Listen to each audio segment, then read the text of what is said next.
అల్లూరి సీతారామరాజు జిల్లాలో వారం రోజులుగా ఎడతెరిపి లేని వర్షాలు కురుస్తున్నాయి.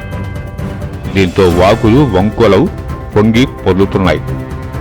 కాగా బిలిగూడకు చెందిన ఓ వ్యక్తి తన సొంత పనిపై మండల కేంద్రానికి వెళ్ళాడు. తిరిగి ఇంటికి చేరే సమయానికి వాగు ఉధృతంగా ప్రవహిస్తోంది. దీంతో ఆ వాగు మీదుగా గ్రామస్తులతో తాను కలిసి ద్విచక్ర వాహనాన్ని అతి కష్టంగా దాటించి చివరకు సురక్షితంగా తన ఇంటికి చేరుకున్నాడు.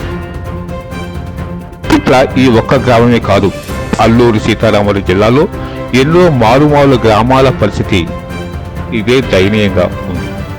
ప్రభుత్వం ఇటువంటి గ్రామాలపై దృష్టి సారించాల్సి ఉంది.